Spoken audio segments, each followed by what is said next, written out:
अस्सलाम वालेकुम। जब भी हम सीए इंस्टीट्यूट में एडमिशन लेने लगे होते हैं तो बहुत सारे पॉइंट्स नोट कर लेते हैं, जैसे टीचर्स कैसे हैं, ओवरऑल एनवायरनमेंट कैसा है, पासिंग रेशो, पढ़ाई कैसी है, ब्रांड नेम कैसा है। ये सब चीज़ें नोट करते हैं। इसके अलावा मेरिट सर्टिफिकेट्स, गोल्ड मेडल्स, और कुछ इंस्टीट्यूट्स ऐसे हैं जो अब ब्रांड बन चुके हैं सीए में। कुछ टीचर्स अपने एक्सपीरियंस की वजह से ब्रांड बन चुके हैं, जिनको कंटिन्यूअसली हाईलाइट किया जाता है, जिनके अचीवमेंट्स को ओवर एंड ओवर हम लोगों को दिखाया जाता है कि सही ये हम लोगों का फेस है, फेस ऑफ दैट इंस्टीट्यूट।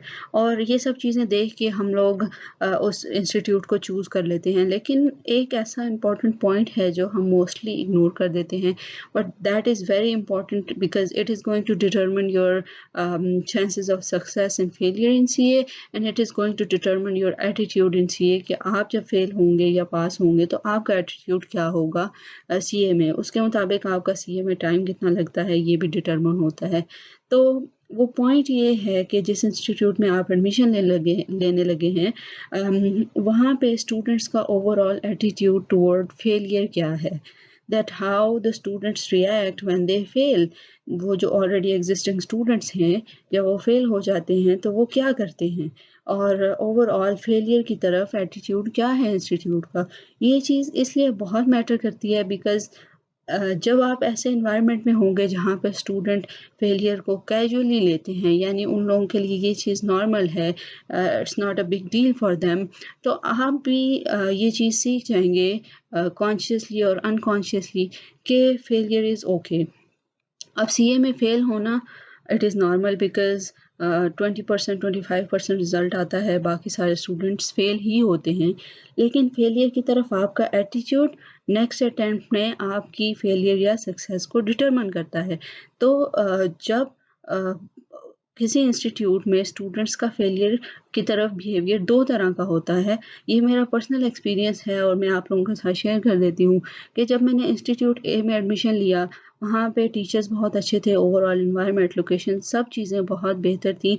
लेकिन जब वहाँ पे स्टूडेंट्स फेल हो जाते थे तो it was not a big deal for them. वो लोग इस चीज़ को बहुत कैजुअली लेते थे, बहुत नॉर्मली लेते थे। इवन रिज़ल्ट डे पे फेलियर पार्टीज़ भी हो रही होती थी, और ये चीज़ें प्रैक्टिकली मैंने देखी हैं कि स्टूडेंट्स मार्क्स बहुत कम स्कोर करते थे, लाइक 20s में, इवन 11-12 मार्क्स आ रहे हैं, 20 मार्क्स आ रहे हैं, और बस वो ये कह के इग्नोर कर देते थे कि ठीक है, बाकी लोग भी फेल हुए हैं और ठीक है, नेक्स्ट अटेम्प्ट में हम लोग पास हो जाएँगे। 40s वाला भी यही कंसीडर करता था, और 20s वाला भी, इवन जिनके 10 और 15 मार्क्स आते थे, वो लोग भी इस चीज़ को इग्नोर करते थे और नेक्स्ट अटेम्प्ट में फिर से अटेम्प्ट करते थे। फेलियर उन लोगों के लिए बिग डील नहीं थी। उसकी वजह से ये इफ़ेक्ट होता है कि आप भी यही सीख जाते हैं कि ठीक है, आपके ज़्यादा मार्क्स नहीं आए, 30 मार्क्स आए हैं, it's okay, in the next attempt I am going to do better. और बस ये चीज़ आप कह के इग्नोर कर देते हैं बिकॉज़ आप लोगों को फेलियर उस तरह से बॉदर नहीं करती। लेकिन इन कंपैरिज़न टू दैट, जब मैंने इंस्टीट्यूट बी में एडमिशन लिया, वहाँ पे ओवरऑल एनवायरनमेंट थोड़ा-सा अ, कम स्ट्रिक्ट था कंपेयर टू इंस्टीट्यूट ए, लेकिन स्टूडेंट्स का फेलियर की तरफ जो एटीट्यूड था, जो बिहेवियर था, व्हेनेवर दे फेल्ड, वो कैसे रिएक्ट करते थे, दैट वाज़ कंप्लीटली ऑपोज़िट। जो स्टूडेंट्स फेल होते थे वो बैठ के डिस्कस करते थे, मैनेजमेंट में ये चीज़ डिस्कस हो रही होती थी, स्टूडेंट्स आपस में डिस्कस करते थे what is the reason of failure, why they are failing. और most of the students higher marks percentage पे फेल होते थे, यानी 40s में फेल होते थे, 45, 46, और उन लोगों को ये चीज़ बहुत बॉदर करती थी कि हम फेल हुए हैं, और they used to take it as a failure. CA में फेल होना is normal, but take failure as failure, क्योंकि अगर आपको ऐसा लगता है कि फेलियर कोई बिग डील नहीं है, तो आपको गलत लगता है because at the end of the day सिर्फ़ आपका रिज़ल्ट ही देखा जाता है। आप पूरे सेशन में कैसा परफ़ॉर्म करते रहे, आपने कितनी मेहनत की, आपने क्या किया, कैसे टाइम स्पेंड किया, इट डज़न्ट मैटर। आप कहाँ पढ़ते रहे, इट डज़न्ट मैटर।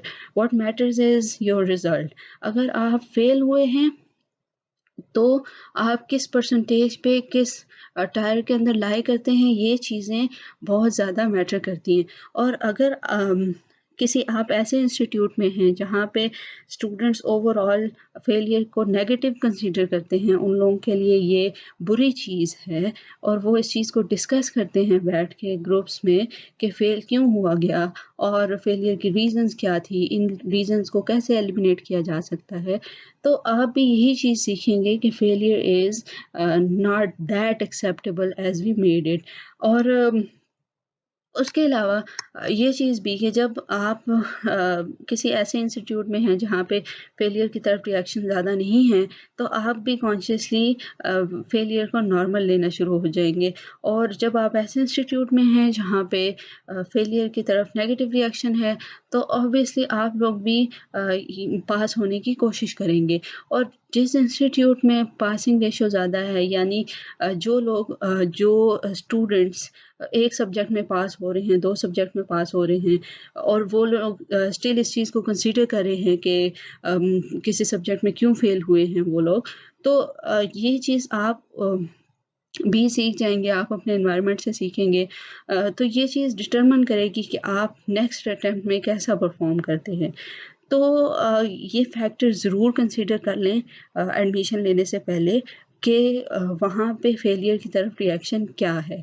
ये चीज़ आपको कैसे पता चलेगी? या तो किसी सीनियर से, किसी जान-पहचान वाले स्टूडेंट से पूछ लें कि यहाँ पे कैसा एनवायरनमेंट है in in relation to the failure. और अगर आपको ऐसा नहीं पता चलता, तो जब आप एडमिशन लेने जाते हैं या इन्फॉर्मेशन लेने जाते हैं, तो वहाँ से 1-2 स्टूडेंट से ज़रूर पूछ लें कि इंस्टीट्यूट का एनवायरनमेंट कैसा है, इंस्टीट्यूट में स्टूडेंट्स फेलियर की तरफ कैसे रिएक्ट करते हैं। या फिर इस तरह का कोई स्मार्ट क्वेश्चन आप उनसे पूछ लें, जहाँ से आप जज कर सकें कि ओवरऑल क्या एनवायरनमेंट हो सकता है। इसके अलावा भी जब आप ट्रायल क्लासेस लेते हैं, यानी सेशन के स्टार्ट में 1 वीक आपने क्लासेस ली, आप ग्रुप्स में देखें कि कैसा रिएक्शन है। ये सारी चीज़ें ज़रूर एनालाइज़ करें, उसके बाद ही आप परमानेंटली किसी इंस्टीट्यूट को जॉइन करें। And I was talking about physical institutes. Online में तो आपको जहाँ पे अच्छे टीचर मिलें वहीं पे आप साइन इन कर लें कोर्स में। You don't have to think about all this stuff. लेकिन फिज़िकल क्लासेस, ये मैं एक पॉइंट में according to me those are important कि आप अपने एनवायरनमेंट से बहुत कुछ सीखते हैं और आप अपने एनवायरनमेंट से बहुत कुछ सीख के आगे बढ़ते हैं जब आप एक प्रैक्टिकल फील्ड में होते हैं। तो ये चीज़ें ज़रूर नोटिस करें। And I think this is it for today. Inshallah, I will see you in the next video.